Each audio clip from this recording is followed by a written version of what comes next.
Shanghai raised me, Beijing is teaching me, and between those two cities lies a decade of breathtaking change. Hello everyone, my name is Artus. I am a French student currently on an exchange year at Peking University. And honestly, coming to Beijing this year hasn't just been another academic exchange for me.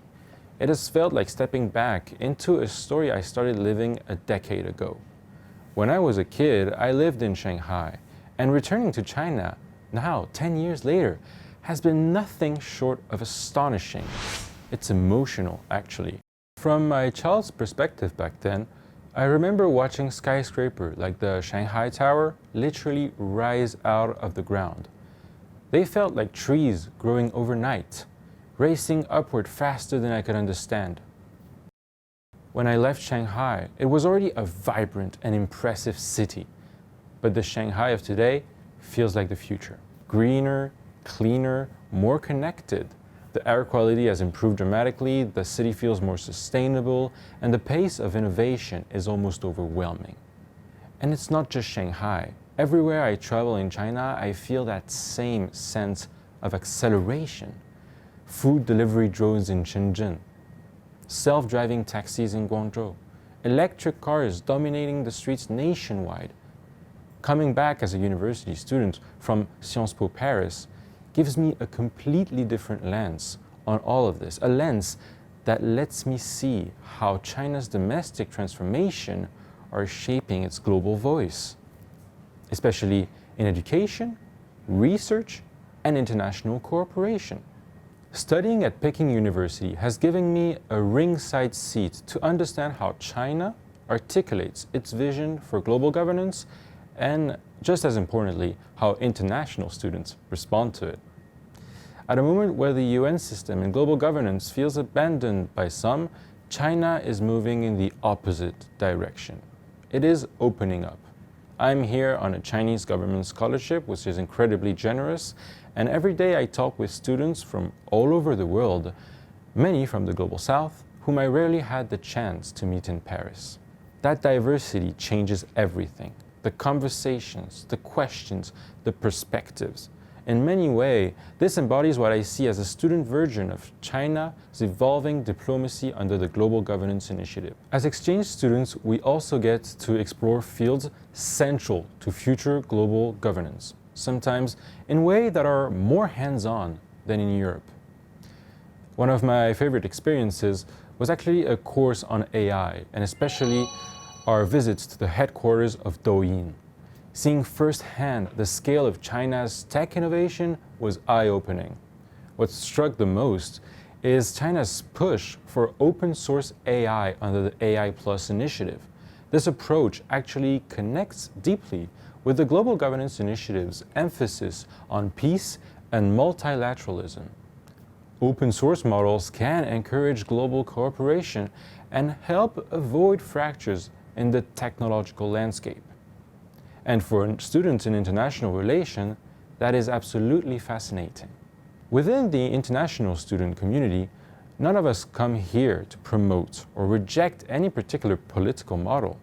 We come here to learn, to be challenged, to compare systems, to ask questions, and to open ourselves to perspectives that we might never encounter otherwise. At Beida, especially in the School of International Studies, professors really encourage us to speak up, to share our experiences, to debate. We are not just taught, we are invited into the conversation. One of my favorite moments was actually in a China-Africa relations course, where we had an African dance session. It was unexpected, joyful, and honestly a beautiful moment of cultural exchange. Experiences like this create a sense of cohesion and curiosity that goes far beyond textbooks.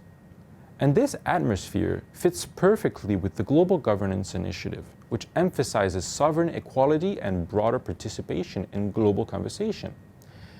It's also reflected in something I didn't anticipate: the incredible number of conferences, panels, and international events hosted at Peking University. You constantly see leading academics, artists, and political figures coming to China to discuss global governance.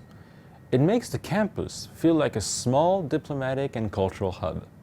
In December 2025, the visit of French President Emmanuel Macron to China resonated deeply with me, not only as a French citizen, but as a French student currently experiencing China firsthand.